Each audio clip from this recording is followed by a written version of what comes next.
IPL 2026 kick start ಆಗಿದೆ.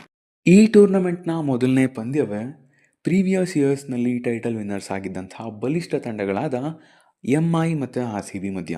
ಎರಡೂ ತಂಡಗಳ ಮಧ್ಯೆ ಕ್ಲೋಸೆಸ್ಟ್ ಕಾಂಟೆಸ್ಟ್ ನಡೀತು ಆ್ಯಂಡ್ ಕೊನೆಯಲ್ಲಿ ನಮ್ಮ ರಾಯಲ್ ಚಾಲೆಂಜರ್ಸ್ ಬೆಂಗಳೂರು ತಂಡನೇ ಜಯಭೇರಿ ಬಾರಿಸಿದೆ.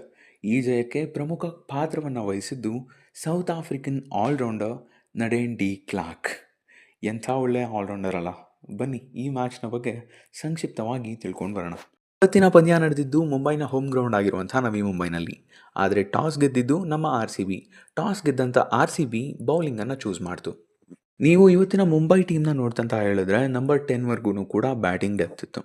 ಸೊ ಇಷ್ಟೊಂದು ಬಲಿಷ್ಠವಾಗಿರುವಂಥ ಮುಂಬೈ ಟೀಮ್ನ ಡಿಫೀಟ್ ಮಾಡಬೇಕಂತ ಹೇಳಿದ್ರೆ ಬೌಲಿಂಗ್ ಯೂನಿಟ್ ಸ್ಟ್ರಾಂಗ್ ಇರಬೇಕು ನಮ್ಮದು ಅಂತ ಹೇಳಿ 8 ಜನರ ಬೌಲಿಂಗ್ ಆಪ್ಷನ್ಸ್ ಜೊತೆಗೆ ಕಣಕ್ಕಿಳಿತು ನಮ್ಮ RCB. ಅದರಲ್ಲಿ ಇಬ್ಬರು ಫಾರಿನ್ ಬೌಲರ್ಸ್ ಇದ್ದರು. ಅವರೇ ಲಿನ್ಸಿ ಸ್ಮಿತ್ ಮತ್ತು Lauren Bell and Grace Harris ಮತ್ತು ನಡೀನ್ ಡಿ ಕ್ಲಾರ್ಕ್. ಇವರು 4 ಜನ ಫಾರಿನರ್ಸ್ ಆಗಿ ನಮ್ಮ RCB ಪರವಾಗಿ ಇವತ್ತಿನ ಮ್ಯಾಚ್ಗೆ ಕಣಕ್ಕಿಳಿದ್ರು. ನೀವು ಈ ಮುಂಬೈ ಟೀಮ್ನ ನೋಡಿದ್ರೂ ಕೂಡ ಗೊತ್ತಾಗುತ್ತೆ ದಟ್ ಇವರ ತಂಡದಲ್ಲಿ ತುಂಬಾ ಕೈ ಹಿಡಿತಾ ಇದ್ದಿದ್ದು West Indian batting allrounder Hayley Mathews.